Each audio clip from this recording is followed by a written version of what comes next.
Evening बच्चों, एक बार chat box पे लिख के बताना कि आपको मेरी आवाज प्रॉपर आ रही है। एक बार आपको मेरी आवाज प्रॉपर आ रही है।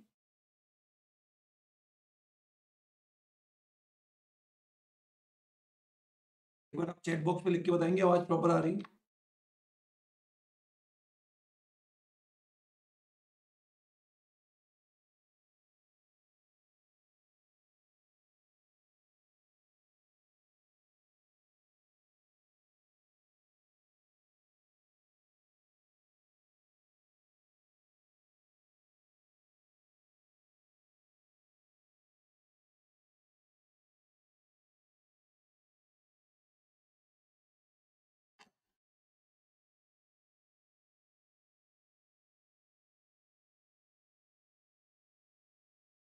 चलिए बच्चों,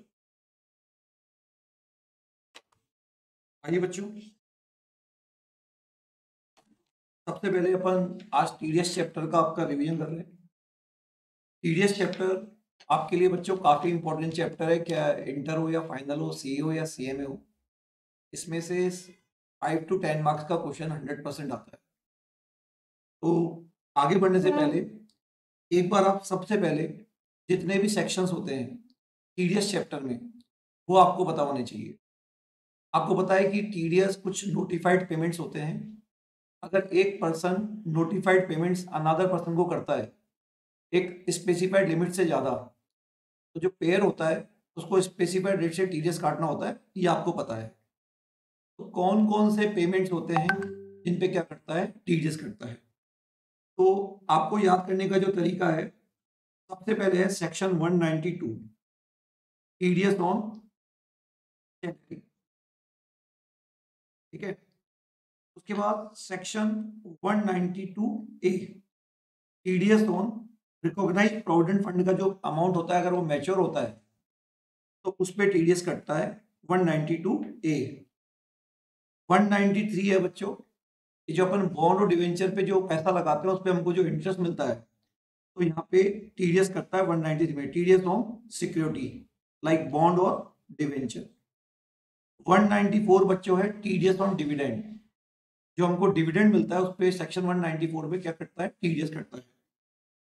194 ए है, 194 ए है बच्चों आपका एनी अदर इंटरेस्ट। अगर आपको बॉन्ड और डिवेंचर पे इंटरेस्ट मिलता है तो 193 में टीडीएस कटता है। और जो any other debenture any other जो इंटरेस्ट मिलता है, जैसे बैंक से आपको इंटरेस्ट मिला या आपने किसी को इंटरेस्ट पे किया, तो सेक्शन 194 ए में टीडीएस कटता है।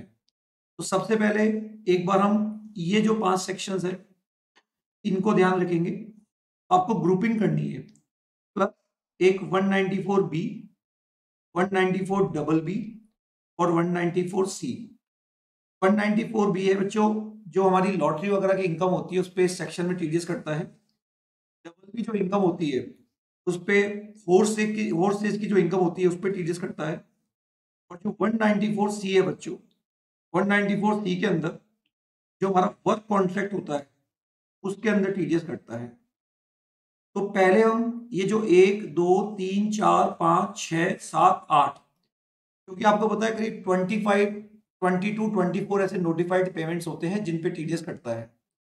तो आपको सबसे पहले क्या ध्यान रखना है इन सभी सेक्शनों में, टीडीएस कौन काटने के लिए लायबल होता है, हु इज लायबल। दूसरा है व्हेन इज लायबल, मतलब टीडीएस हमको कब काटना है, जब हम पार्टी को पेमेंट करेंगे उस टाइम काटना है, या जब उसका अकाउंट क्रेडिट करेंगे तब हमको टीडीएस काटना है। और एक होता है व्हेन नॉट लायबल। बच्चों, व्हेन नॉट लायबल के अंदर एक लिमिट है कि एक पेई को अगर एक साल में एक लिमिट से ज्यादा का पेमेंट करता है तो टीडीएस काटेगा, अदरवाइज टीडीएस नहीं काटेगा। तो आपको लिमिट ध्यान रखनी है। और फिर टीडीएस की रेट क्या होती है, what is the rate of क्या, टीडीएस। तो ये आपको ध्यान रखना है इन सेक्शनों के, who is liable, when is liable, when not liable और टीडीएस की रेट क्या होती है। ठीक है। तो सबसे पहले बच्चों यहाँ पे आपका सेक्शन है कौन सा, 192। तो 192 में टीडीएस काटने के लिए कौन लायबल है, तो लॉ कहता है एनी पर्सन। बच्चों, जब हम एनी पर्सन की बात करते हैं तो चाहे आप इंडिविजुअल हो, चाहे एचयूएफ हो, चाहे कंपनी हो, फर्म हो, एओपी हो, बीओई हो, कोई भी पर्सन जो होगा वो इस सेक्शन में टीडीएस काटेगा। पेई कौन होगा? इंडिविजुअल। ऑफ कोर्स सैलरी किसको मिलती है? इंडिविजुअल को। डिडक्शन टाइम कब होगा? जब किताबों में सैलरी ड्यू होगी तब टीडीएस काटोगे या पेमेंट के टाइम? तो पेमेंट के टाइम टीडीएस काटा जाएगा। और टीडीएस कब काटा जाएगा? जब टोटल इनकम एम्प्लॉय की एक लिमिट से ज्यादा हो, 2.5 लाख, 3 लाख और 5 लाख। और रेट क्या होगी बच्चों? Slab rate. अगर सेस भी लगेगा, अगर टोटल इनकम 50 लाख से ज्यादा है तो सरचार्ज भी लगेगा। बच्चों जनरली क्या होता है, जितने भी सेक्शन होते हैं वहां पे हमको इस बात से कोई मतलब नहीं होता कि पे की टोटल इनकम 2.5 लाख से कम है या ज्यादा है। एक लॉ में एक अमाउंट है, उसके ऊपर टीडीएस कटता है। लेकिन ये एक ऐसा सेक्शन होता है जहां पे अगर लिमिट से ज्यादा का पेमेंट होता है तो टीडीएस कटता है, अदरवाइज टीडीएस नहीं कटता है। अब यहाँ पे एक बहुत इंपॉर्टेंट पॉइंट है कि जैसे मान लो एक एम्प्लॉय सैलरी का पेमेंट कर रहा है, सैलरी का, ठीक है, सैलरी इनकम है 10 लाख और सैलरी पे जो टैक्स बनता है वो बनता है 1,17,000। तो 1,17,000 का क्या कटेगा बच्चों? टीडीएस कटेगा। इसको आप 12 से डिवाइड कर लेना। इक्वली क्या कटेगा बच्चों? टीडीएस कटेगा।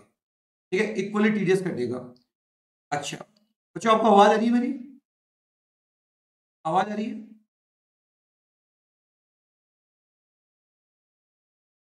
अनिका मेरी आवाज आ रही है?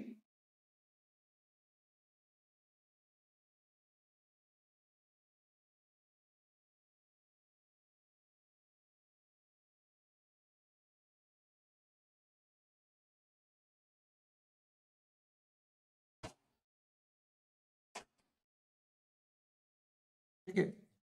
अच्छा, तो जैसे 1,17,000 रुपए, उस पे जो भी अमाउंट बनता है टी टैक्स का, उसको डिवाइड बाय 12 कर लेना, तो ऐसे एवरेज रेट से टीडीएस कटेगा। अब यहाँ पे एक चीज आपको ध्यान रखने वाली बात यह है कि मान लो आप कोई अदर इनकम भी कमाते हो, अदर इनकम आप कमाते हो, 2 लाख रुपए की अदर इनकम कमाते हो, तो और उस पे मान लो कोई 20,000 रुपए का टीडीएस कटा है, उस पे 20,000 रुपए का टीडीएस कटा है, तो आप चाहो तो अपनी अदर इनकम भी अपने एम्प्लॉयर को बता सकते हो। उस केस में एम्प्लॉयर क्या करेगा?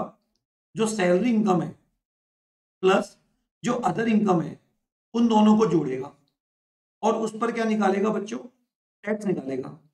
से एग्जाम्पल सेस लगा के टैक्स आ गया 1,30,000 से एग्जाम्पल, तो उस केस में क्या, मान लो 1,40,000 आ गया, अदर इनकम पे टीडीएस कितना कटा था? 20,000 रुपए टीडीएस कटा था, तो नाउ बचा कितना? 1,20,000। तो लॉ ये कहता है कि सैलरी पे जितना टैक्स बनता था और अदर इनकम को जोड़ने के बाद जितना टैक्स बनता है, दोनों में से जो ज्यादा है ना, उतने अमाउंट पे आपको टीडीएस काटना है। एम्प्लॉयर उतने अमाउंट पे क्या काट लेगा? टीडीएस काट लेगा। ओके, तो उस अमाउंट पे क्या काटेगा? टीडीएस। अब यहाँ पे एक बात और ध्यान रखने वाली बात है, इसका मतलब है कि जितना सैलरी पे बनता है उतना तो टीडीएस काटना ही पड़ेगा। अगर अदर इनकम को बताने से ज्यादा हो जाता तो ज्यादा काट लेगा, लेकिन अगर सपोज कीजिए अदर इनकम को बनाने से टैक्स बनता है कितना बच्चों? अदर इनकम को बनाने से टैक्स बनता है, मान लो सपोज करो 1,25,000 और अदर इनकम पे टीडीएस कितना कटा? 20,000 टीडीएस कटा। बताइए बैलेंस कितना बचा? 1,05,000। उस केस में बच्चों अदर इनकम के कारण अगर टैक्स का अमाउंट कम हो गया तो मिनिमम जितना सैलरी पे बनता है उतना तो टीडीएस काटना ही पड़ेगा। ये बात यहाँ पे ये बोल रहा है। तो हम ये कह सकते हैं कि सैलरी पे जितना टैक्स बनता है और अदर इनकम प्लस सैलरी पे जितना टैक्स बनता है, दोनों में से जो क्या है, हायर है, उस पर टीडीएस कटेगा। किसी भी हालत में जितना सैलरी पे बनता है उतना तो कटेगा ही कटेगा। इसका एक एक्सेप्शन है, हाउस प्रॉपर्टी। अगर मान लो हाउस प्रॉपर्टी के लॉस के कारण, से एग्जांपल सैलरी इनकम कितनी है? 10 लाख, उस पे टैक्स बनता है कितना? 1,17,000। अदर इनकम मान लो हाउस प्रॉपर्टी में लॉस है 2 लाख, तो अब मान लो सैलरी और हाउस प्रॉपर्टी का लॉस अगर एम्प्लॉय अपने एम्प्लॉयर को बता देता है तो उसकी इनकम हो गई 8 लाख, और 8 लाख पे जो टैक्स बनता है सपोज करो 90,000 बनता है। तो अभी तक तो हम बोल रहे थे क्या विच एवरेज है, बट इस केस के अंदर यहाँ पे अगर सैलरी पे जितना टैक्स बनता है वो कम हो गया केवल हाउस प्रॉपर्टी के लॉस के कारण, तो उस केस में इस अमाउंट पे, कम अमाउंट पे भी टीडीएस काटा जाएगा। अदरवाइज किसी भी हालत में जितना सैलरी पे टैक्स बनता है उतना तो टीडीएस काटा ही जाएगा। तो आपने क्या सीखा बच्चों? Who is liable? जो भी पेयर है वो टीडीएस काटेगा, चाहे वो इंडिविजुअल हो या ऑडिट का चक्कर नहीं होता। पेमेंट के समय काटेगा, लिमिट से ज्यादा हो तो काटेगा, रेट स्लैब होगी, और सरचार्ज अगर 50 लाख से ऊपर तो सरचार्ज भी लगेगा। अच्छा, अब यहाँ पे हम बात करते हैं, ये बच्चों जो आरपीएफ का पैसा होता है रिकॉग्नाइज प्रोविडेंट फंड, आप लोगों ने सैलरी चैप्टर में पढ़ा था, अगर आरपीएफ का पैसा 5 ईयर बाद मैच्योर होता है, 5 ईयर बाद मैच्योर होता है, तो बच्चों ये 100% क्या होता है, एग्जेम्प्ट होता है। जब एग्जेम्प्ट होता है तो फिर टीडीएस काटने की कोई बात नहीं आएगी। अगर आरपीएफ का पैसा 5 ईयर से कम पे मैच्योर होता है तो आपको ध्यान होगा, यहाँ दो बातें थी, आपने मैच्योरिटी अमाउंट क्यों विड्रॉल किया, situation out of the control थी। अगर situation out of the control थी तो भी मैच्योरिटी अमाउंट क्या होता है बच्चों, एग्जेम्प्ट होता है, और जब एग्जेम्प्ट होता है तो टीडीएस की कोई बात नहीं आएगी। लेकिन सिचुएशन आपके कंट्रोल में थी, फिर भी आपने 5 साल के अंदर विड्रॉल कर लिया, तो बताओ उस केस में आपको याद होगा मैच्योरिटी अमाउंट क्या होता है, टैक्सेबल होता है। और जब मैच्योरिटी अमाउंट टैक्सेबल होता है तो बताओ सेक्शन 192A में अगर मैच्योरिटी अमाउंट 50,000 और उससे ज्यादा है, 50,000 और उससे ज्यादा है, तो बताओ पेयर 10% की रेट से क्या काटेगा, टीडीएस काटेगा। हु इज लायबल, जो आरपीएफ का पैसा पेमेंट करता है एम्प्लॉय को, वो टीडीएस काटेगा, पेमेंट के समय काटेगा। अगर टीडीएस तभी कटेगा, पहली बात तो मैच्योरिटी अमाउंट टैक्सेबल होना चाहिए, और जो मैच्योरिटी वैल्यू है वो 50,000 या उससे ज्यादा। बच्चों जो जनरली आप आगे वाले सेक्शन पढ़ोगे, एग्जैक्ट अमाउंट पे कभी टीडीएस नहीं कटता, बट ये ऐसा सेक्शन है यहाँ पे अगर 50,000 भी हुआ ना एग्जैक्ट अमाउंट, तो भी क्या कटेगा, टीडीएस कटेगा। और टीडीएस की रेट क्या होगी बच्चों, 10% होगी। एक बात मैं आपको और बताना चाह रहा हूँ कि जैसे जब पेयर टीडीएस काटता है तो पेई को पैन नंबर देना जरूरी होता है। जब पेयर टीडीएस काटता है तो पेई को पैन नंबर देना जरूरी होता है। अगर पेई पैन नंबर नहीं देता तो उस केस के अंदर जो पेयर होता है ना, सेक्शन की रेट जो फाइनेंस एक्ट में बता रखी वो रेट और 20% दोनों में से जो ज्यादा होता है ना, उस पे टीडीएस काटता है, उस पे टीडीएस काटता है, सेक्शन की रेट और 20%। हाउएवर ये एक ऐसा सेक्शन है, कौन सा, ये ऐसा सेक्शन है अगर पेई ने टीडीएस पैन नंबर नहीं बताया पेयर को, तो जो पेयर है ना वो एमएमआर की रेट से टीडीएस काटेगा, एमएमआर। और आपको पता है एमएमआर क्या होती है, इंडिविजुअल की जो हाईएस्ट रेट होती है उसमें आप हाईएस्ट सरचार्ज लगा दो और 4% सेस लगा दो, तो वो 42.744% आती है। उस रेट से क्या काटा जाएगा, टीडीएस काटा जाएगा। तो बताइए बच्चों पीएफ के अमाउंट पे टीडीएस कब कटता है, मैंने क्या बोला, मैच्योरिटी अमाउंट क्या होना चाहिए, टैक्सेबल होना चाहिए, वो आपको सैलरी चैप्टर में पता है। और अगर मैच्योरिटी अमाउंट की जो वैल्यू है वो 50,000 या उससे ज्यादा है, तो बताइए इस सेक्शन में क्या होता है, 10% रेट से टीडीएस कटता है। लेकिन अगर पेयर अगर अपना पैन नंबर ना बताए, क्या नहीं बताया बच्चों, पैन नंबर ना बताए, तो उस केस के अंदर क्या होगा बच्चों, एमएमआर की रेट से टीडीएस कटेगा। ये कौन सा सेक्शन था बच्चों, 192A। बताइए सेक्शन 192 कौन सा है, टीडीएस ऑन सैलरी और टीडीएस ऑन आरपीएफ अमाउंट। अब बच्चों नेक्स्ट सेक्शन आता है कौन सा तुम्हारा, 193।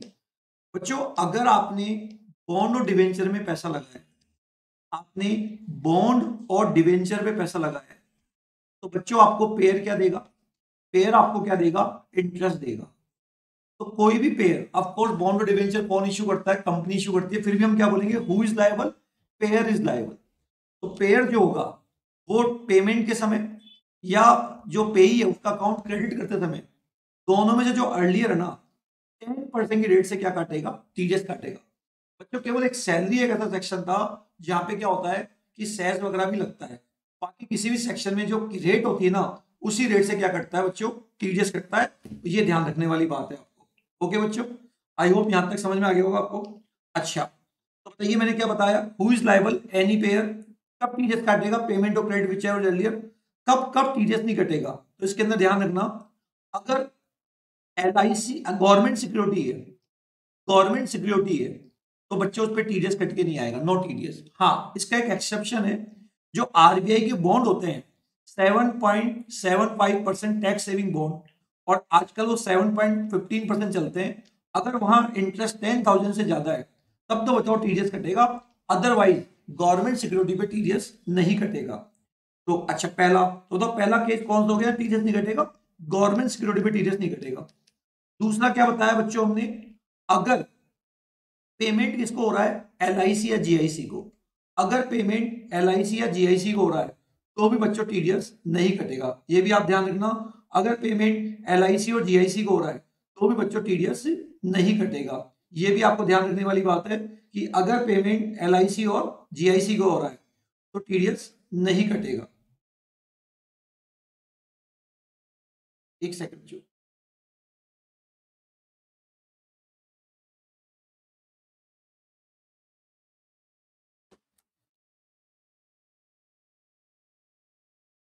पेमेंट अगर एलआईसी जीआईसी को हो रहा है तो भी टीडीएस नहीं कटेगा।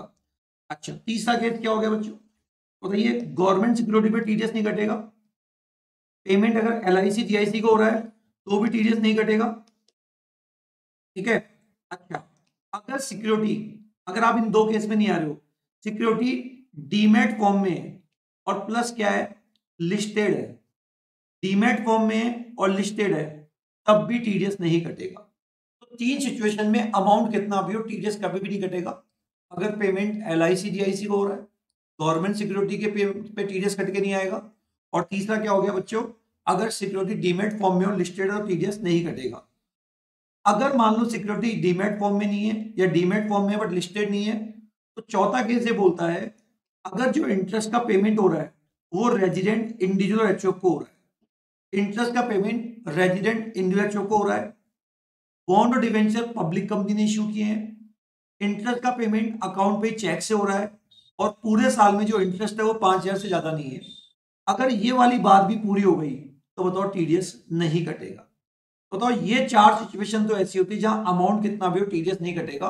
अगर हम इन चार में से किसी भी अदर सिचुएशन में आ रहे हो, अगर आप इन चारों सिचुएशन में नहीं आ रहे हो, तो बच्चों 10% की रेट से क्या कटेगा, टीडीएस कटेगा। तो बच्चों मुझे जल्दी से बताओ, जब बॉन्ड और डिवेंचर पे कब टीडीएस नहीं कटता। अगर बॉन्ड और डिवेंचर का जो पेमेंट है इंटरेस्ट का वो एलआईसी जीआईसी को हो रहा है तो नहीं कटेगा। अगर गवर्नमेंट सिक्योरिटी है अदर देन आरबीआई बॉन्ड तो टीडीएस नहीं कटेगा। सिक्योरिटी अगर डीमैट फॉर्म या लिस्टेड है तो टीडीएस नहीं कटेगा, है ना। और चौथा केस, अगर डीमैट फॉर्म या लिस्टेड नहीं है, पेमेंट आप रेजिडेंट इंडिविजुअल को कर रहे हो, सिक्योरिटी पब्लिक कंपनी ने इश्यू की है, अकाउंट पे चेक से पेमेंट हो रहा है या ड्राफ्ट से हो रहा है और इंटरेस्ट का अमाउंट पूरे साल में 5,000 से ज्यादा नहीं है, तो बच्चों टीडीएस नहीं कटेगा। और अगर इन चारों ही केस में आप नहीं आ रहे हो तो एनी अमाउंट पे 10% की रेट से क्या कटेगा, टीडीएस कटेगा। ये आपको ध्यान रखने वाली बात हो गई। एनी अमाउंट पे 10% की रेट से क्या कटेगा, टीडीएस, ठीक है। यहां तक की बात सबको क्लियर है बच्चों। अच्छा, अब आता है नेक्स्ट कौन सा, 194। 194 बच्चों, TDS on dividend. TDS on क्या, डिविडेंड। बच्चों टीडीएस ऑन डिविडेंड के अंदर ये वाला प्रोविजन दिया गया है कि अगर डोमेस्टिक कंपनी किसी भी पर्सन को क्या दे रही है, डिविडेंड पे डिविडेंड दे रही है और 5,000 से ज्यादा का डिविडेंड है पूरे साल में, एक डोमेस्टिक कंपनी अगर 5,000 से ज्यादा पूरे साल के अंदर क्या दे रही है, डिविडेंड दे रही है, डोमेस्टिक कंपनी 10% की रेट से क्या काटेगी, टीडीएस काटेगी 10% की रेट से। तो बच्चों बताइए कौन से चार सेक्शन आपको बता दिए मैंने। सर आपने 192 बता दिया, टीडीएस ऑन सैलरी। आपने बताया कि अगर मैच्योरिटी पीएफ का मैच्योरिटी अमाउंट जब मिलता है तो उस पर टीडीएस कटेगा नहीं कटेगा। बॉन्ड और जो डिवेंचर होते हैं उस पर टीडीएस कब कटता है और डिविडेंड पे टीडीएस कब कटता है। अब नेक्स्ट सेक्शन आता है बच्चों कौन सा, 194A।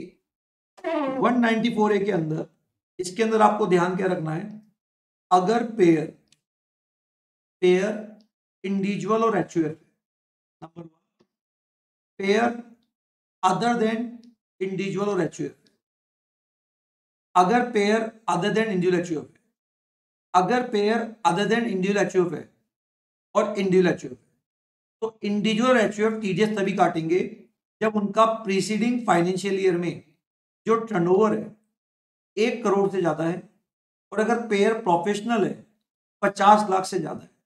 यहां हमको टर्नओवर करंट ईयर का नहीं देखना, हमको टर्नओवर देखना है प्रीसीडिंग फाइनेंशियल ईयर का। तो फॉर एग्जांपल अगर पेयर इंडिविजुअल एचयूएफ और किसी को 22-23 में पेमेंट कर रहा है, तो 22-23 से जस्ट पहले वाला साल कौन सा होता है, 21-22। तो यहाँ पे अगर 21-22 में पेयर का टर्नओवर बिजनेस के केस में 1 करोड़ से ज्यादा है और नॉन बिजनेस के केस में 50 लाख से ज्यादा है, तो ही इंडिविजुअल एचयूएफ टीडीएस काटेगा। ये टर्नओवर वाली बात केवल इंडिविजुअल एचयूएफ पे अप्लाई होती है, इसके अलावा अगर कोई अदर पेयर है तो वहां टर्नओवर नहीं देखते बच्चों।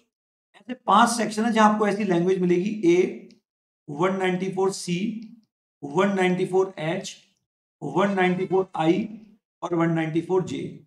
ये 5 सेक्शन है जहां आपको इस तरह की लैंग्वेज मिलेगी। अच्छा, अब यहाँ पे क्या बोल रहा है, अगर पेयर अगर बैंकिंग कंपनी है, अगर पेयर बैंकिंग कंपनी है, कोऑपरेटिव बैंक है, पेयर कौन है बच्चों, बैंकिंग कंपनी है, ठीक है, कोऑपरेटिव बैंक है, बैंकिंग कंपनी है, कोऑपरेटिव बैंक है या पोस्ट ऑफिस है, और वो एक पेई को एक साल में 40,000 से ज्यादा का इंटरेस्ट दे रहा है, 40,000 से ज्यादा, तो बताइए पेयर 10% की रेट से क्या काटेगा, टीडीएस काटेगा। ठीक है, 10% की रेट से क्या काटेगा, टीडीएस। अगर पेयर इनके अलावा कोई और है, अगर पेयर इनके अलावा कोई और है, तो एक पेयर एक पेई को एक साल में अगर 5,000 से ज्यादा का इंटरेस्ट दे रहा है तब तो टीडीएस काटेगा, अदरवाइज टीडीएस नहीं काटेगा। तो बताइए अगर पेयर बैंकिंग कंपनी है, कोऑपरेटिव बैंक है या पोस्ट ऑफिस है, और वो कितना इंटरेस्ट दे रहे हैं बच्चों, वो इंटरेस्ट दे रहे हैं कितना, 5,000 से 40,000 से ज्यादा, एक पेई को एक साल में, जब तो टीडीएस काटेंगे, अदरवाइज नहीं काटेंगे। और अगर इनके अलावा कोई पेयर है तो वो टीडीएस कब काटेंगे, अगर पूरे साल में इंटरेस्ट एक पेयर एक पेई को 5,000 से ज्यादा इंटरेस्ट दे रहा है, इस सेक्शन में क्या काटेंगे, टीडीएस काटेंगे। और इस सेक्शन में जो रेट होती है बच्चों वो 10% होती है। क्या होती है बच्चों, 10%। एक यहाँ पे बहुत इंपॉर्टेंट पॉइंट है, एक तो ये वाला पॉइंट है और एक ये वाला पॉइंट है बच्चों। कुछ ऐसे पेमेंट्स होते हैं जिन पे टीडीएस कटता ही नहीं है, कुछ ऐसे पेमेंट होते हैं इररेस्पेक्टिव अमाउंट टीडीएस कटेगा ही नहीं।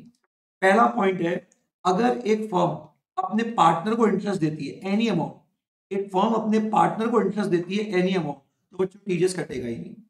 आपका जो इनकम टैक्स का रिफंड आता है उस पर जो इंटरेस्ट आता है उस पर टीडीएस नहीं कटता।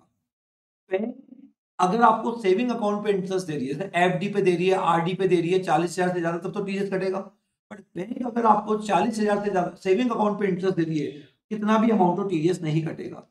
इसके अलावा आप बैंक को पेमेंट कर रहे हो, एलआईसी यूटीआई को पेमेंट कर रहे हो एनी अमाउंट, तो टीडीएस नहीं कटेगा। देखो क्या बोल रहा हूँ, बैंक आपको पेमेंट कर रही है सेविंग अकाउंट को छोड़कर, 40,000 टीडीएस काटेंगे, लेकिन अगर आप बैंक को पेमेंट कर रहे हो इंटरेस्ट का एनी अमाउंट का, तो बच्चों टीडीएस नहीं काटोगे।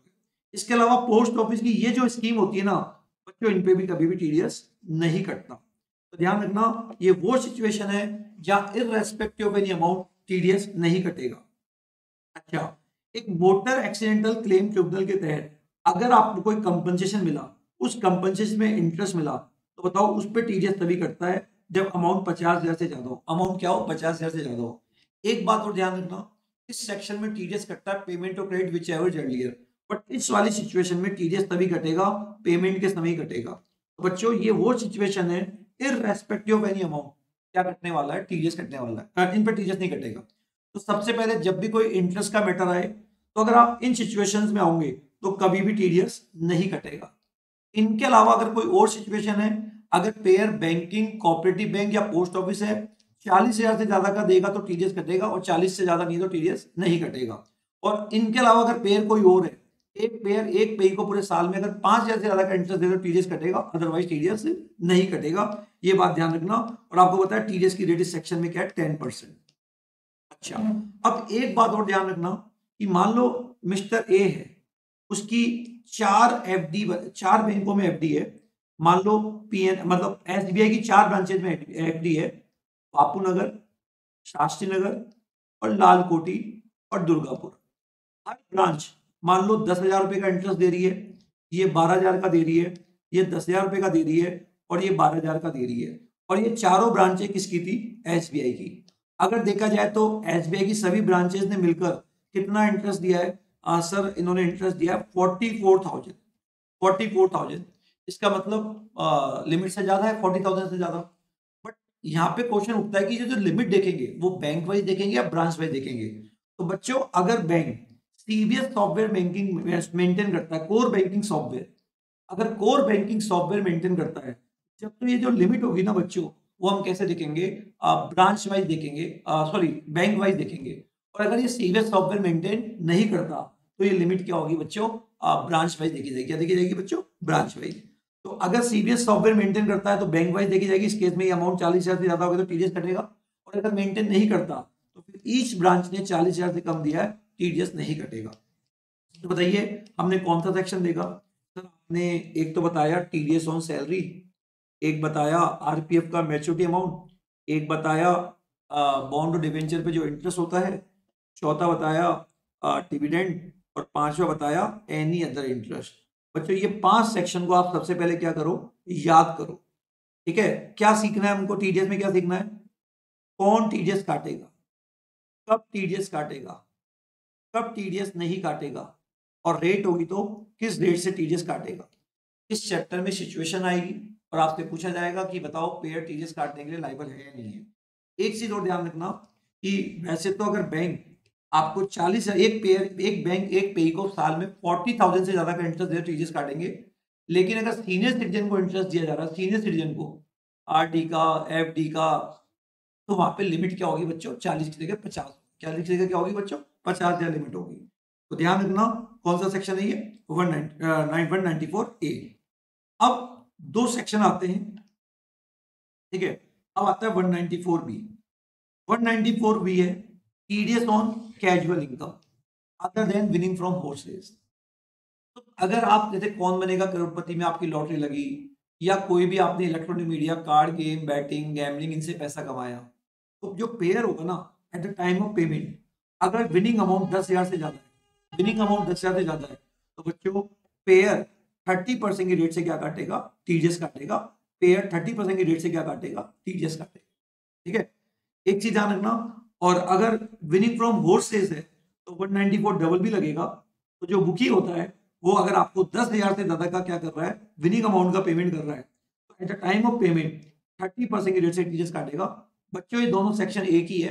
पहले दोनों सेक्शनों में क्या लिमिट अलग अलग होती थी, तो तब तो फिर भी समझ में आता था। अब दोनों सेक्शनों में लिमिट भी सेम है और रेट भी सेम है, तो एक ही बात है इसके अंदर।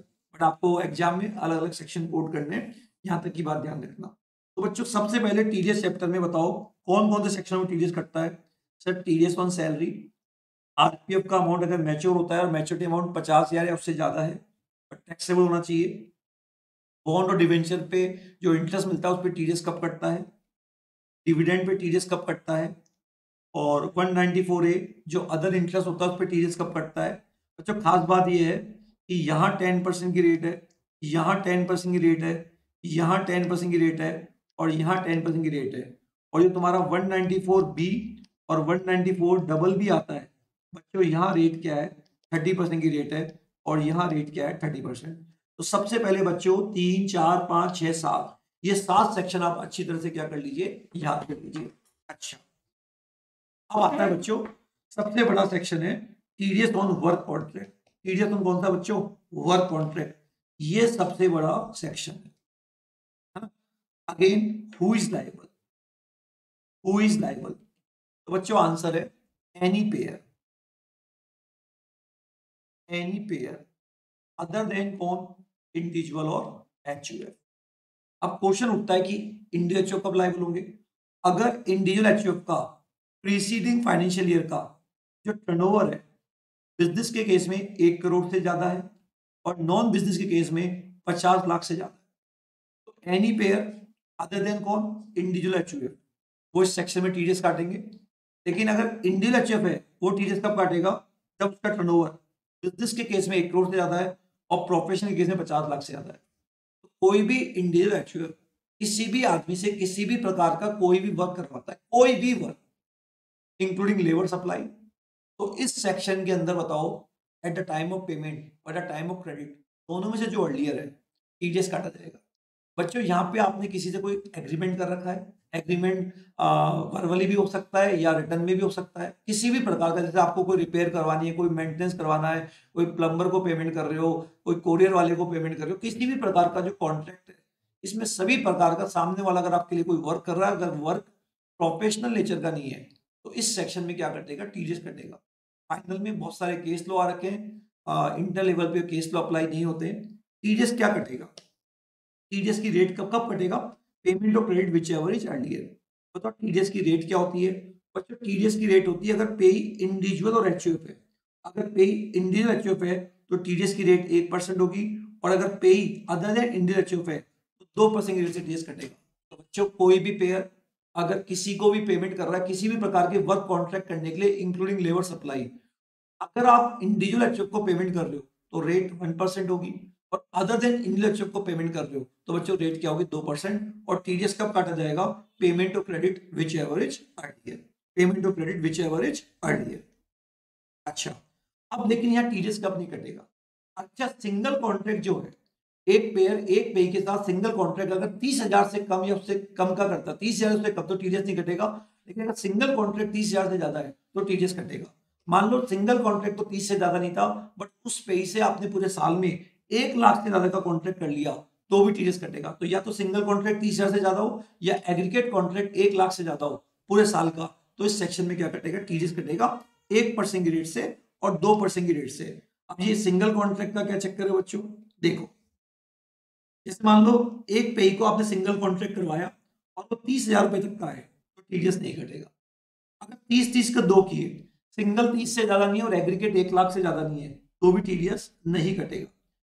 अगर 3 कॉन्ट्रैक्ट किए 40-40 के, बच्चों यहाँ पे सिंगल भी ज्यादा है और एग्रीगेट भी ज्यादा है तो टीडीएस कटेगा। सिंगल कॉन्ट्रैक्ट 40 का किया या एग्रीगेट 1 लाख नहीं बट सिंगल 30 से ज्यादा है तो भी क्या कटेगा? टीडीएस कटेगा। 5 कॉन्ट्रैक्ट किए 20-20 के, सिंगल 30 से ज्यादा नहीं है और एग्रीगेट 1 लाख तक है तो भी टीडीएस नहीं कटेगा। 6 कॉन्ट्रैक्ट किए 20-20 के, सिंगल 20 से ज्यादा है और एग्रीगेट भी सिंगल 20 से 30 से ज्यादा नहीं है बट एग्रीगेट 1-20 है तो पूरे 1-20 पे कटेगा।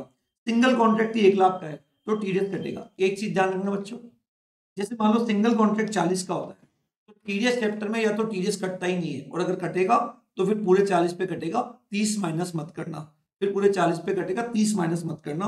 यहां तक की बात आपको समझ में आ गई होगी बच्चों। अच्छा, तो एक बार मेरे से वापस सुन लो। Who is liable? Any payer other than individual. और इंडिविजुअल कब लायबल होगा? जब उसका प्रीसीडिंग फाइनेंशियल ईयर का एग्रीगेट टर्नओवर बिजनेस के केस में 1 लाख करोड़ से ज्यादा हो और नॉन बिजनेस केस में 50 लाख से ज्यादा हो तो टीडीएस कटता है। Eight the time of payment of credit which ever earlier, rate क्या होती है? अगर पे इंडिविजुअल है तो 1% होगा और अदर देन इंडिविजुअल तो बच्चों 2% की रेट से क्या कटेगा? टीडीएस कटेगा। अच्छा, आपने वर्क का स्कोप क्या है? तो बच्चों यहाँ पे वर्क का क्या बता रखा है? स्कोप बता रखा है। जैसे एडवर्टाइजमेंट है ना, आपने किसी भी प्रकार का एडवर्टाइजमेंट का पेमेंट के सेक्शन में टीडीएस काटोगे। ब्रॉडकास्टिंग और टेलीकास्टिंग, आपने टीवी चैनल पे अपना कोई भी प्रोग्राम ब्रॉडकास्ट कराया या टेलीकास्ट कराया तो सेक्शन में टीडीएस काटोगे। अगर आप किसी भी ट्रांसपोर्टर ऑफ गुड्स या पैसेंजर को पेमेंट कर रहे हो any mode other than railway तो इस सेक्शन में क्या काटोगे? टीडीएस काटोगे। अगर आप कोई किसी भी प्रकार का कैटरिंग का पेमेंट कर रहे हो तो भी सेक्शन में टीडीएस काटोगे। अगर आप जॉब वर्कर को पेमेंट कर रहे हो, जॉब वर्कर को, तो भी सेक्शन में क्या काटोगे? टीडीएस काटोगे। यहाँ पे एक बात ध्यान रखना, जॉब वर्कर के केस में गुड्स हमारे वर्क जॉब दूसरे का तो उसको जॉब वर्कर बोलते हैं। अगर वर्क भी उसका और गुड्स भी उसके तो बताओ उसको सेल बोलेंगे तो टीडीएस नहीं कटेगा। तो जॉब वर्क कैसे कहते हैं? गुड्स हमारे वर्क तुम्हारा तो जॉब वर्क कटेंगे। अब यहाँ पे एक चीज ध्यान रखना, जैसे मान लो ये ए है और ये कौन है? जॉब वर्कर है। मैंने इसको 10 लाख रुपए के क्या दिए बच्चों? गुड्स दिए। मैंने इसको 10 लाख रुपए के गुड्स दिए और इसने मुझ पे क्या किया? वर्क किया, 2 लाख रुपए का वर्क किया। अब ये बिलिंग कैसे करता है? अगर जॉब वर्कर जो बिलिंग करता है वो बिलिंग इस तरह से करता है, 10 लाख की पहले परचेज दिखाता है जो हमने इसको गुड्स दिए, और 10 लाख जो वापस हमारे गुड्स को रिटर्न कर रहा है उसको सेल दिखा के 2 लाख जॉब वर्क चार्ज देता है और हमको 12 लाख की बिलिंग करता है। एक केशन क्या हो गया? 10 लाख रुपए दिखाता है और 12 लाख की बिलिंग करता है। और एक केस क्या हो गया? इसको तो मेमो पे लेता है और 2 लाख की बिलिंग करता है। तो अगर जॉब वर्क चार्ज को सेपरेटली दिखाया है जब तो टीडीएस केवल इस वैल्यू पे कटेगा। और अगर आपने कंबाइंड दिखाया है, अगर आपने क्या दिखाया है बच्चों? कंबाइंड पूरा 12, तो फिर पूरी वैल्यू पे क्या कटेगा? टीडीएस कटेगा। तो बेटर है कि आप इसको अलग अलग दिखा दो, अदरवाइज पूरी वैल्यू पे क्या कटेगा बच्चों? टीडीएस कटेगा, ये ध्यान रखना। ठीक है, तो बताओ ये भी वर्क है, इसके अलावा तो ये भी वर्क है। किसी भी एडवर्टाइजमेंट, ब्रॉडकास्टिंग, टेलीकास्टिंग, ट्रांसपोर्ट और गुड्स और पैसेंजर वाले को आप पेमेंट कर रहे हो अदर देन रेलवे को, कैटरिंग या जॉब वर्कर वाले को आप पेमेंट कर रहे हो तो बताओ क्या कटेगा? टीडीएस कटेगा। अगर सिंगल कॉन्ट्रैक्ट 30 से ज्यादा है और एग्रीगेट कॉन्ट्रैक्ट बच्चों कितना है? 1 लाख से ज्यादा है, टीडीएस की रेट क्या होगी? 1%। एक बहुत इंपॉर्टेंट पॉइंट है इसके अंदर, अगर आप ट्रांसपोर्टर और गुड्स को पेमेंट कर रहे हो उसके पास साल में कभी भी 10 से ज्यादा व्हीकल नहीं थे और वो ट्रांसपोर्टर ऑफ गुड्स आपको पैन नंबर दे दे तो बच्चों कोई टीडीएस नहीं कटेगा। मैंने क्या बोला? अगर आप ट्रांसपोर्टर गुड्स को पेमेंट कर रहे हो, ऐसे ट्रांसपोर्टर गुड्स को पेमेंट कर रहे हो जिसके पास कभी भी साल में 10 से ज्यादा व्हीकल नहीं थे और वो अगर पैन नंबर दे दे पेयर तो बताओ टीडीएस नहीं कटेगा। ठीक है, तो ये ध्यान रखना इस पॉइंट को बच्चों। और वैसे भी देखो पैन नंबर देना तो जरूरी होता है, अगर पैन नंबर नहीं दे तो फिर क्या होगा, इस सेक्शन में क्या होगा, टीडीएस कटेगा और फिर आपको पता रेट भी 20% होगी। इसी प्रकार से टीडीएस चैप्टर में जो पर्सनल नेचर के पेमेंट होते हैं उस पर भी टीडीएस कटता है। बट 194 सी एक ऐसा सेक्शन है जो कहता है कि पर्सनल नेचर के सेक्शन पेमेंट पे टीडीएस नहीं कटेगा। तो जैसे मान लो आप कोई ऑफिस के लिए कोई वर्क करवा रहे हो तो टीडीएस कटेगा, लेकिन अगर आप घर के लिए वर्क करवा रहे हो तो टीडीएस नहीं कटेगा। कौन सा सेक्शन था बच्चों, 194, कौन सा, सी। तो एक बार जल्दी से बताओ कौन कौन से पेमेंट्स होते हैं जिस पे टीडीएस कटता है। पहला नाम बताओ, 192 टीडीएस ऑन सैलरी। 192 ए, अगर आरपीएफ का मैच्योरिटी अमाउंट अगर 50,000 से ज्यादा है और टैक्सेबल है, क्योंकि टैक्सेबल तभी होगा जब 5 साल के अंदर मैच्योर हुआ, तो 10% रेट से टीडीएस कटेगा।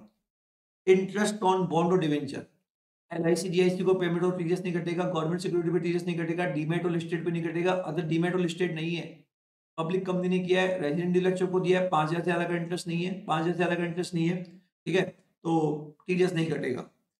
अगर 5,000 से ज्यादा का डिविडेंड नहीं है एक पेयर एक पे को, तो टीडीएस नहीं कटेगा। 5 से ज्यादा तो 10% रेट से टीडीएस कटेगा, 10% रेट से। अगर बैंक आपको इंटरेस्ट देती है अदर देन सेविंग अकाउंट, पूरे साल में एक पेयर एक पे को 40,000 से ज्यादा, तो बैंक 10% रेट से टीडीएस काटेगी, और अगर 40 से कम तो टीडीएस नहीं कटेगा। अगर बैंक के अलावा कोई और किसी को इंटरेस्ट देता है 5,000 से ज्यादा तो टीडीएस कटेगा। और ये ध्यान रखना, इंडिविजुअल टीडीएस तभी काटता है इन सेक्शन में जब उसका टर्नओवर क्या हो, ज्यादा। लॉटरी के अंदर 10,000 से ज्यादा के ऊपर टीडीएस कटा, रेट 10-30% होती है, और होर्सेस के पेमेंट पे 10,000 के ऊपर के पेमेंट पे 30% रेट से टीडीएस कटता है। और एक मैंने आपको क्या बताया बच्चों, वर्क कॉन्ट्रैक्ट बताया, कौन सा, 194 सी। तो ये मेरा आपका यहां तक हो गया। उसके अलावा बच्चों आपके कुछ छोटे छोटे सेक्शन और आते हैं, ये 194 डी। अगर आप किसी भी पर्सन को, इंश्योरेंस कंपनी इंश्योरेंस एजेंट को इंश्योरेंस कमीशन दे रही है पूरे साल में 15,000 से ज्यादा, अप टू 15,000 है तो टीडीएस नहीं कटेगा, और पूरे साल में अगर 15,000 से ज्यादा का दिया तो 5% की रेट से टीडीएस कटेगा। Payment of credit whichever is earlier, ठीक है, ये ध्यान रखना। तो who is liable, of course any pair, वो कौन होगा, insurance company. Eight the time of payment और द क्रेडिट, दोनों में से जो क्या है, अर्लियर है, 5% रेट से टीडीएस काटेगी। अगर एक पेयर एक पे को पूरे साल में 15,000 से ज्यादा का कमीशन देती है तभी टीडीएस काटेगी, अदरवाइज टीडीएस नहीं काटेगी। एक बच्चों आ रहा है 194 DA, most important, most important, ठीक है बच्चों। आपको पता है कि जब आप लाइफ इंश्योरेंस पॉलिसी का प्रीमियम पे करते हो तो आपको याद होगा एटीसी के अंदर, जैसे आपका पॉलिसी अमाउंट 2 लाख रुपए है और आपने प्रीमियम 50,000 रुपए पे कर दिया, तो आपको पता है एटीसी में एक प्रोविजन आपने पढ़ा था, अगर पॉलिसी 1 अप्रैल 12 से पहले खरीदी गई है तो 20% से ज्यादा प्रीमियम अलाउड नहीं होता था, ठीक है। इसका मतलब 40,000 प्रीमियम अलाउड था, बाकी अलाउड नहीं होता था। अगर पॉलिसी 12-13 में ली गई है तो 10% से ज्यादा प्रीमियम अलाउड नहीं होता था, 10% ही होता था। और पॉलिसी 1 अप्रैल 13 के बाद ली गई है, अगर हैंडीकैप के लिए ली गई है तो 15%, और अदर देन हैंडीकैप के लिए ली गई है तो बच्चों कितना होता था, 10%। आपको ध्यान होगा, ठीक है। तो मेरा कहने का मतलब है अगर प्रीमियम ज्यादा होता था तो एक लिमिट तक ही अलाउड होता था। तो पॉलिसी 2 प्रकार की हो गई, एक हो गई हाई प्रीमियम पॉलिसी और एक हो गई नॉर्मल पॉलिसी, ठीक है। अब ये तो हो गया कि एटीसी में आपको एक लिमिट तक की प्रीमियम अलाउड होता था बच्चों, अगर आपको ध्यान हो। फिर जब ये पॉलिसी भविष्य में क्या होती थी, मैच्योर होती थी, जब ये पॉलिसी भविष्य में मैच्योर होती थी तो टीडीएस का क्या नियम था, मैच्योर 2 कारणों से होती थी, एक डेथ के कारण और एक टाइम के कारण। अगर पॉलिसी जिसका प्रीमियम इन परसेंटेज से ज्यादा तो हम उनको हाई प्रीमियम बोलते हैं, और अदर को हम नॉर्मल पॉलिसी बोलते हैं। तो अगर नॉर्मल पॉलिसी मैच्योर हुई है चाहे डेथ के कारण या टाइम के कारण, वो हमेशा क्या होती है बच्चों, एग्जम्प्ट होती है, तो टीडीएस का कोई सवाल ही नहीं होता। लेकिन अगर पॉलिसी क्या है, हाई प्रीमियम पॉलिसी है, और अगर वो डेथ के कारण मैच्योर हुई है, जब तो बताओ वो क्या होती है, एग्जम्प्ट होती है। लेकिन अगर वो टाइम के कारण मैच्योर हुई है तो बताओ बच्चों वो टैक्सेबल होती है, आपको ध्यान। और अगर टैक्सेबल है, अगर पॉलिसी का मैच्योरिटी अमाउंट टैक्सेबल है तो 194 डीए ये बोलता है अगर मैच्योरिटी अमाउंट 1 लाख या उससे ज्यादा है तो 5% की रेट से क्या कटेगा, टीडीएस कटेगा। तो बच्चों आपको पूरा सारे सेक्शन 80C, एक 1010D और एक 194DA, इन तीनों का कोरिलेशन समझ में आना चाहिए। तो मैंने क्या बोला, अगर पॉलिसी मैच्योर, पॉलिसी क्या है, मैच्योर हो रही है और मैच्योर अमाउंट टैक्सेबल है और उसकी वैल्यू अगर 1 लाख या उससे ज्यादा है तो इस सेक्शन में 5% की रेट से टीडीएस कटेगा। बट एक चीज ध्यान रखना, इसमें एक अमेंडमेंट आया था। अमेंडमेंट ये आया कि सपोज करो पॉलिसी 5 लाख रुपए की थी, है ना, और आप 4 साल से 1.25 लाख, 1,25,000 और 1,25,000 आप इतना प्रीमियम पे कर रहे हो, इतना प्रीमियम पे कर रहे हो, तो आपने प्रीमियम कितना पे किया? 5 लाख। अब जो मैच्योरिटी अमाउंट है वो आपको मिला 5,60,000। ठीक है, अब क्वेश्चन उठता है टीडीएस कितने पे कटेगा? टीडीएस कितने पे कटेगा? पहली बात, ये हाई प्रीमियम पॉलिसी थी, आंसर है यस। क्या मैच्योरिटी अमाउंट टैक्सेबल है? आंसर है यस। क्या मैच्योरिटी अमाउंट 1 लाख से ज्यादा है? आंसर है यस, ज्यादा है। लेकिन टीडीएस कितने पे कटेगा? जो मैच्योरिटी अमाउंट था वो, और जितना हमने प्रीमियम पे किया था 5 लाख, उसका जो डिफरेंस है ना 60,000, उस पे ही बच्चों क्या कटेगा? टीडीएस कटेगा। ये बात आपको ध्यान रखने वाली बात है, ये वाली बात दिखने वाली। बच्चों समझ में आया ये बात? प्रोविजन क्लियर है? अभी ऐसा कोई प्रोविजन है जो आपको पूछना है मेरे से वापस? कोई भी प्रोविजन है पूछना है?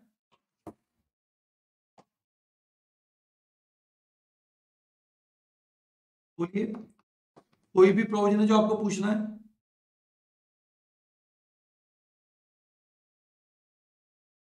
ये वाला प्रोविजन आपको समझ में आ गया?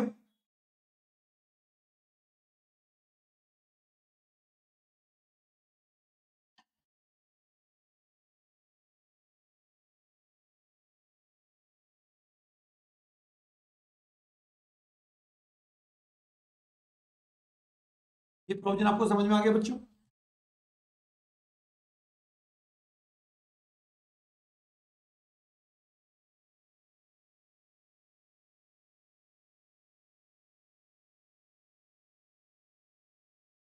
ओके, अच्छा। अब आता है बच्चों 194।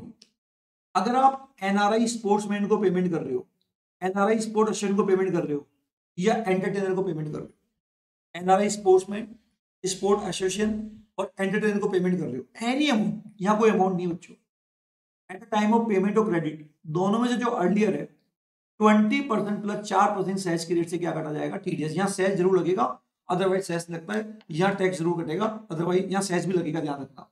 तो अगर आप एनआरआई स्पोर्ट्समैन, एसोसिएशन या एंटरटेनर को पेमेंट कर रहे हो, उसकी रेट क्या होगी बच्चों? Any amount payment of credit which any amount पे 20% प्लस 4% सेस की रेट से क्या कटेगा बच्चों? टीडीएस कटेगा। ये चीज आपको ध्यान रखने वाली बात है, 4% की रेट से टीडीएस कटेगा, ये बात आपको ध्यान रखने वाली बात है। ओके, तो एक बार बच्चों कैसे याद करेंगे? सर आपने बताया 192 टीडीएस 1 सैलरी है, और 192A आरपीएफ का मैच्योरिटी अमाउंट है, 193 बॉन्ड और डिवेंचर पे जो इंटरेस्ट का पेमेंट होता है उस पे, 194 क्या है बच्चों? डिविडेंड है। 194 क्या है बच्चों? डिविडेंड है। 194A सॉरी, ये तो है अदर इंटरेस्ट। 194 डिविडेंड है, 194B लॉटरी है, 194 डबल बी हॉर्सेस है, और 194C वर्क कॉन्ट्रैक्ट है। ठीक है, तो एक आप इनको अच्छी तरह से याद कर लो। उसके बाद सर आपने बताया एक 194D इंश्योरेंस कमीशन है, एक 194DA LIC पॉलिसी मैच्योर हो जाए वो है, और उसके बाद एक है 194E एनआरआई स्पोर्ट्समैन। तो बच्चों याद करने का तरीका क्या होता है? आप चीजों की ग्रुपिंग करना सीखो, ग्रुपिंग करना। आई होप आपको यहां तक की बातें समझ में आ गई होगी बच्चों। ओके, अब हम आते हैं बच्चों कौन सा? 194G। ठीक है, ये है commission on sale of lottery ticket. Commission on sale of क्या? लॉटरी टिकट, है ना। Who is liable? Any person is liable, any person. मतलब जो भी आपको, आपने आपने किसी की लॉटरी टिकट बेची, वो आपको कमीशन दे रहा है। अगर एक पेई को पूरे साल में 15,000 से ज्यादा का कमीशन दे रहा है, 15,000 से ज्यादा का कमीशन दे रहा है, तो बताइए 5% की रेट से क्या काटा जाएगा? TDS at a time of payment और credit whichever is earlier. At a time of payment और credit whichever is earlier. ठीक है बच्चों, तो क्या है, तो आप किसी की लॉटरी टिकट बेचते हो, अगर वो आपको साल में पूरे एक पे को पूरे साल में 15,000 के ज्यादा इंटरेस्ट देता है, तो 5% की रेट से क्या काटा जाएगा? टीडीएस काटा जाएगा। 194 कौन सा? और एक आता है 194H any other commission of brokerage.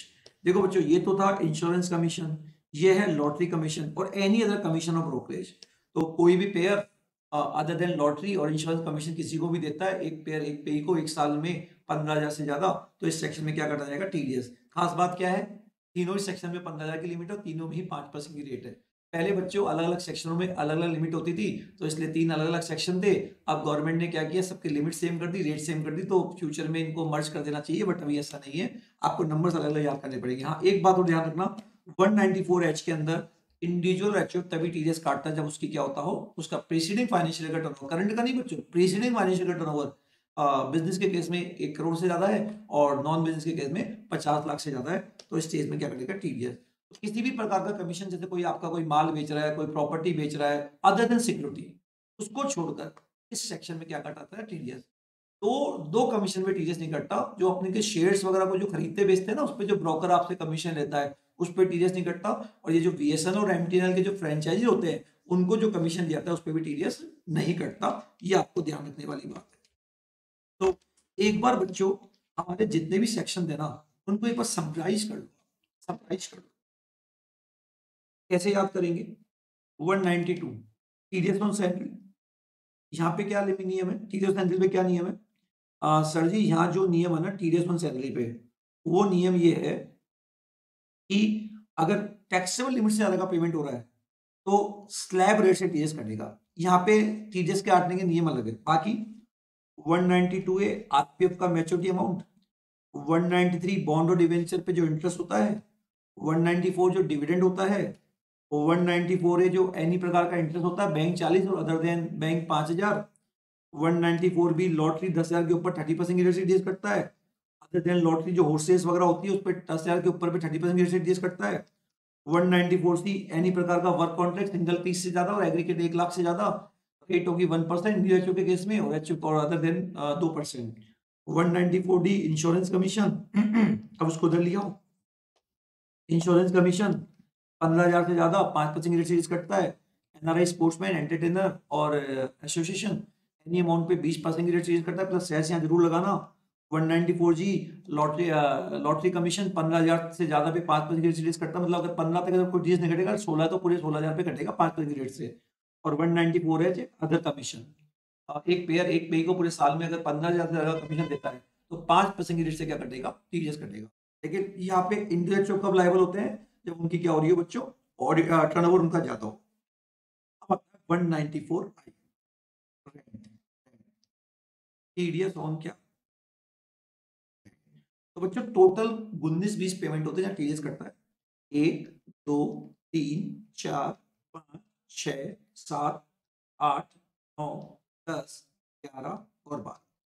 सबसे पहले मैं आपको ये कहना चाहूंगा, जब भी आप टीडीएस चैप्टर पढ़ते हो ना, आप सेक्शन ध्यान, मतलब कौन कौन से पेमेंट पे टीडीएस कटता है, क्योंकि आपको पता होना चाहिए सारे पेमेंट्स पे टीडीएस नहीं कटता। तो सबसे पहले इस चैप्टर को याद करने का तरीका क्या है, आप सेक्शंस को लर्न करो, सेक्शंस को। आप देखोगे मैंने कितनी बार बार बार बोल दिया, कितनी बार बार बार बोल दिया, और फिर क्या याद रखना है, कौन काटेगा, कब काटेगा, कितने अमाउंट के ऊपर पे काटेगा, कब नहीं काटेगा, और रेट क्या होगी, और रेट क्या होगी, ये आपको ध्यान रखना है।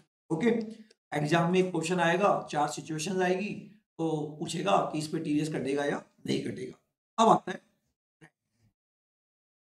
बच्चों, एनी पेयर अगर किसी को किसी भी एसेट्स पे रेंट पे करता है, चाहे वो जमीन का हो, बिल्डिंग का हो, फर्नीचर का हो, प्लांट हो, मशीनरी हो, कोई भी पेयर किसी भी एसेट्स का अगर रेंट पे करता है, ऑल एसेट्स का रेंट एक पेई को अप टू 2,40,000 करता है तो टीडीएस नहीं कटेगा। अगर 2,40,000 से ज्यादा कटता है, तो अगर प्लांट और मशीनरी के लिए और इक्विपमेंट को किराए पे लिया है तो टीडीएस की रेट होगी 2%, और अदर देन प्लांट और मशीनरी होगा तो बच्चों क्या होगी, 10% की रेट से टीडीएस काटेगा। क्या होता है, कोई भी पेयर किसी भी एसेट्स को किराए पे लेता है, और एक पेई को ऑल एसेट्स के लिए, एक पेई को ऑल एसेट्स के लिए पूरे साल में 2,40,000 तक का इंटरेस्ट देता है, रेंट देता है, तो टीडीएस नहीं कटेगा। अगर 2,40,000 से ज्यादा का देता है उस केस में टीडीएस कटेगा पूरी अमाउंट पे। रेट क्या होगी, प्लांट मशीनरी और इक्विपमेंट को अगर आप रेंट दे रहे हो तो 2% की रेट से टीडीएस कटेगा, और अदर देन प्लांट और मशीनरी होगा तो बच्चों 10% की रेट से क्या कटेगा, टीडीएस कटेगा eight the time of payment of credit whichever is earlier. इसके लिए बच्चों मैंने एक क्वेश्चन बनाया हुआ है, अगर आप क्वेश्चन को देखते हैं।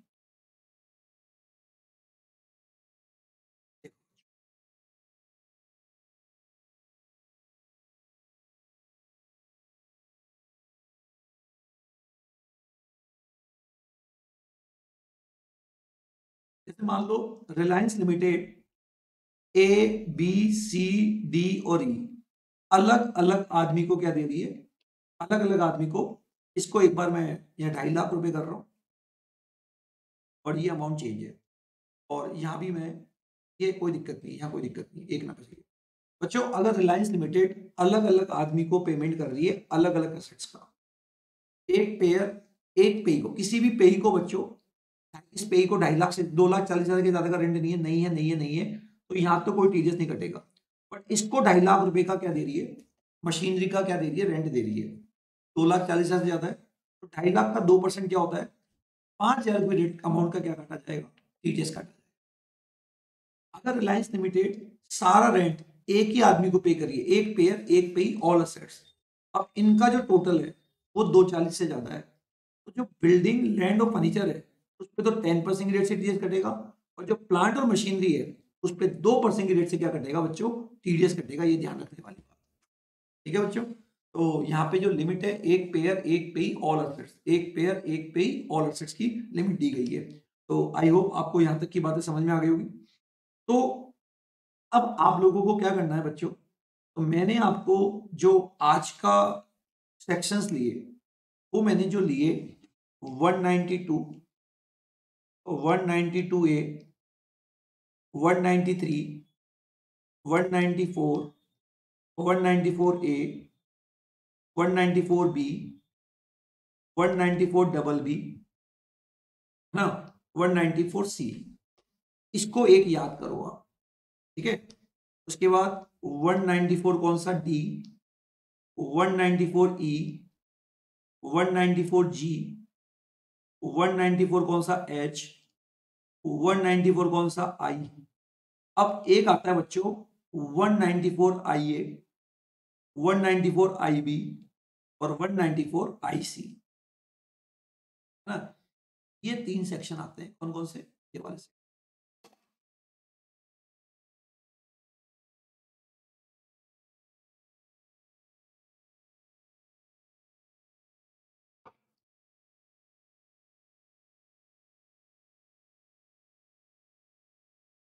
अच्छा एक चीज ध्यान रखना, जैसे मान लीजिए ये जो एक पर्सन है ए, इसने बी को क्या दिया, 25 लाख का बिल्डिंग क्या दी, रेंट पे दी। तो बच्चों ये जब बिलिंग बनाएगा तो 25 लाख रुपए चार्ज करेगा। जीएसटी चैप्टर के अंदर बिल्डिंग को किराए पे देने पे जीएसटी लगता है, और मान लो उसने जीएसटी लगा दिया 5 लाख रुपए, तो बताइए टोटल कितना हो गया, 30 लाख हो गया। आपको पता है सेक्शन 194A, 194C, 194H, ये 194I और एक 194J। यहाँ पे पेई कौन है, इंडिरेक्ट है। बताओ बच्चों ये टीडीएस तभी काटता है जब उसकी प्रीसीडिंग फाइनेंशियल में क्या हो रही हो, टर्नओवर ज्यादा हो, 1 करोड़ से ज्यादा या 50 लाख से ज्यादा। तो अब मान लो सपोज करो उसका प्रीसीडिंग फाइनेंशियल में टर्नओवर, ये मामला था 21-22 का, तो 20-21 में इसका टर्नओवर 1 करोड़ से ज्यादा था, तो ये जब 30 लाख का पेमेंट करेगा ना, तो जो जीएसटी कंपोनेंट होता है ना उस पर टीडीएस नहीं काटेगा। तो टीडीएस चैप्टर में जितने भी सेक्शन है, अगर पेई जब बिलिंग करके देता है पेयर को, तो जो पेयर जो जीएसटी कंपोनेंट होता है ना उस पर टीडीएस नहीं काटेगा। ये बात आपको ध्यान रखने वाली बात है। ओके बच्चों, आईए, आईबी और आईसी, आईए, आईबी और क्या, आईसी। देखो बच्चों ये जो सेक्शन है ना, अगर जैसे मान लो ये ए है, ठीक है, और ये क्या है, बी है, इसने अपना हाउस सोल्ड किया 60 लाख का, दोनों क्या है, इंडिविजुअल है। तो अगर बी कोई भी लैंड और बिल्डिंग परचेज करता है और 50 लाख या उससे ज्यादा का पेमेंट करता है, तो 1% की रेट से क्या काटेगा, टीडीएस काटेगा। तो ध्यान रखना बच्चों, अगर आप जिंदगी में कभी भी कोई भी लैंड और बिल्डिंग बाय करो और आप पेयर और आप जिसको पेमेंट कर रहे हो, मतलब इसमें पेमेंट किसको करोगे, जिसने आपको मकान बेचा 50 लाख या 50 लाख से ज्यादा का, तो आप 1% की रेट से क्या काटना है, टीडीएस काटना है। जनरली क्या होता है बच्चों, जो टीडीएस काटता है ना, उसको एक नंबर लेना होता है, tax deduction account number. But ये ट्रांजैक्शन फ्रिक्वेंटली नहीं होते हैं, इसलिए लॉ में लिखा हुआ है कि यहाँ पे आपको टैक्स डिडक्शन अकाउंट नंबर लेने की कोई जरूरत नहीं है। तो सेक्शन क्या है बच्चों, अगर आप कोई भी इमूवेबल प्रॉपर्टी, क्या बोला मैंने, अगर आप कोई भी इमूवेबल प्रॉपर्टी लैंड और बिल्डिंग बाय करते हो, तो जो आप सेलर को पेमेंट करोगे, प्रॉपर्टी की वैल्यू 50 लाख या उससे ज्यादा है, तो इस सेक्शन में बच्चों आपको 1% की रेट से टीडीएस काटना पड़ेगा। अभी तक एक खास बात ये थी कि जब भी पेयर किसी को पे करता था तो 10 नंबर लेना जरूरी होता है, बट इस सेक्शन में जरूरत नहीं है। दूसरी खास बात इस सेक्शन में क्या होती है बच्चों, कि जैसे हमने क्या पढ़ा, जितने भी सेक्शन पढ़े, जितनी भी लिमिट पढ़ी, वो एक पेयर एक पे 1 साल की लिमिट होती है। बट इस सेक्शन में है ना, जो लिमिट है ना, वो प्रॉपर्टी वाइज है। इसका मतलब ये है कि जैसे बी है ना, वो एक प्रॉपर्टी उसने खरीदी, उसके दो ओनर थे और दोनों को 30-30 लाख का पेमेंट कर रहा है, बट टोटल प्रॉपर्टी का पेमेंट कर रहा है 60 लाख। तो यहाँ पे हम जो लिमिट है ना, वो एक पे की लिमिट नहीं है, वो प्रॉपर्टी की लिमिट है। अब बताओ यहाँ पेमेंट क्या हो रहा है, 60 लाख का हो रहा है प्रॉपर्टी का, तो बताइए यहाँ पे क्या काटा जाएगा, टीडीएस काटा जाएगा। तो यहाँ पे ध्यान रखना, एक पे की लिमिट नहीं है, प्रॉपर्टी की वैल्यू को देखना है।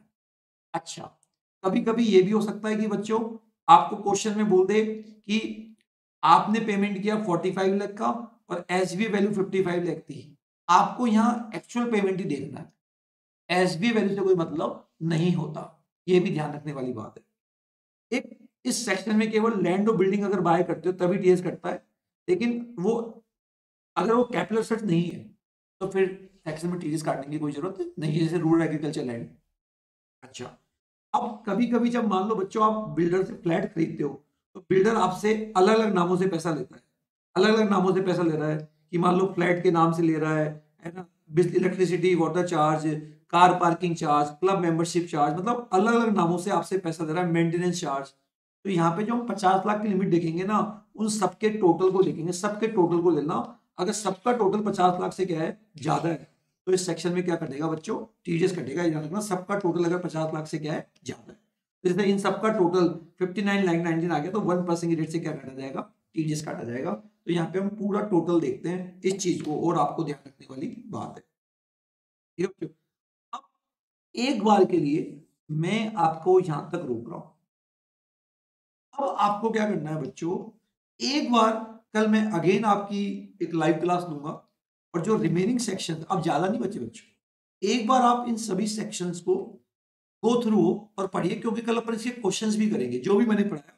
तो बताइए आज कौन कौन से सेक्शन पढ़ाए, 192, 192 सैलरी, आरपीएफ, बॉन्ड और डिवेंचर पे interest, dividend, other interest, lottery, courses और वर्क कॉन्ट्रैक्ट। एक तो ऐसे याद करो, इंश्योरेंस कमीशन, एनआरआई स्पोर्ट्स में, lottery commission, other commission brokerage, rent और परचेज ऑफ इमूवेबल प्रॉपर्टी। तो बच्चों अपन ने कितने सेक्शन पढ़े आज, 1 2 3 4 5 6 7 8 9 10 11 12 13 और 14।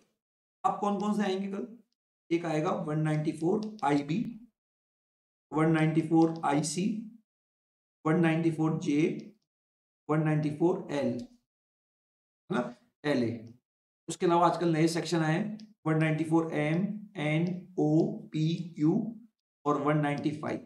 बस 1 2 3 बच्चों, ये बहुत इंपॉर्टेंट है क्योंकि ये लेटेस्ट सेक्शंस आए, तो ये आपके लिए काफी इंपॉर्टेंट है। तो आज हमने कितने देखे, 14 हमने देखे, 15 16 17 18 19 20 21 22 23 और 24। ये नहीं देखना आपको, 23 टोटल प्रोविजंस है, जिसमें मैंने आपको 14 बता दिए, और अब तुम्हारे क्या है, 9 है बच्चों। ठीक है, तो कल अपन ये जितने भी हमने पढ़े इसके पहले क्वेश्चंस भी देखेंगे और जो भी हमारे प्रोविजंस है आगे वाले वो भी अपन देखेंगे। थैंक यू वेरी मच बच्चों। ओके।